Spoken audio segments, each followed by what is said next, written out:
একই আয় দুইবার অন্তর্ভুক্ত হওয়ার কোনো সুযোগ আয়কর আইনে নাই। বিসমিল্লাহির রহমানির রহিম। সম্মানিত সুনাগরিক করদাতাবৃন্দ, আসসালামু আলাইকুম।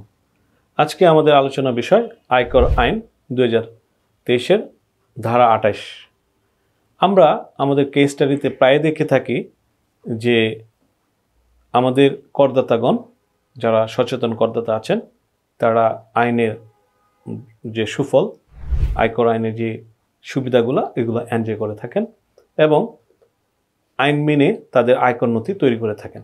কিন্তু দুঃখজনক হলেও সত্য যে কোনো না কোনোভাবে আয়কর বিভাগের যারা কর্মী বাহিনী আছেন, কর্মকর্তা কর্মচারী আছেন, তাদের সাথে একটি ভুল বোঝাবুঝি তৈরি হওয়ার কারণে তাদের কর দায় সৃষ্টি করেন ওনারা, এবং এই কর দায় নিয়ে যথারীতি আমাদেরকে ঊর্ধ্বতন কর্তৃপক্ষ অর্থাৎ আপিল ট্রাইব্যুনাল এসবে যেতে হয়। তো আজকের পর্বে আমি আয়কর আইনের যে 28 ধারা, এখানে একটি কথা স্পষ্টত করদাতা, সম্মানিত করদাতা, কর উপদেষ্টা এবং যারা কর বিভাগের কর্মকর্তা কর্মচারীবৃন্দ আছেন তাদেরকে সচেতন করার জন্যই বলা, এবং আমরা এই বিষয়ে সবাই যেন সবাইকে কমফোর্ট জোনে রাখতে পারে সেই জন্য বলা। সেটি হলো একই আয় দুইবার অন্তর্ভুক্ত হওয়ার কোনো সুযোগ আয়কর আইনে নাই।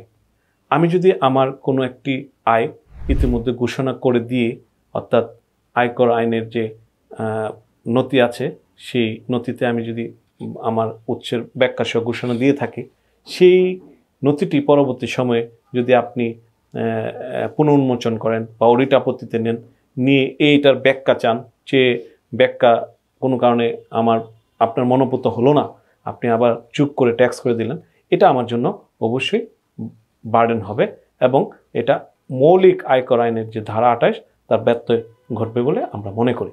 তাই আমরা মনে করি যারা সম্মিলিত করদাতা আছেন তারা এই আইনের যে সুবিধা, এটার সাথে কোরিলেটেড অন্যান্য ধারাগুলোতে যে সুবিধা দেওয়া আছে এটা এনজয় করবেন, আর কর উপদেষ্টারা এটাকে নিশ্চিত করবেন, আর আয়কর বিভাগের যারা আছেন তারা এই মৌলিক আইনটাকে অবশ্যই অনুসরণ করে করদাতাদেরকে অধিকতর কর প্রদানে উৎসাহিত করবেন এবং কর দায় হতে মুক্তি দিবেন। আজকে এই পর্যন্তই। আশা করি সকলে ভালো থাকবেন এবং আমার এই বক্তব্য বা তথ্য দ্বারা উপকৃত হবেন বলে আশা রাখি। ধন্যবাদ সবাইকে।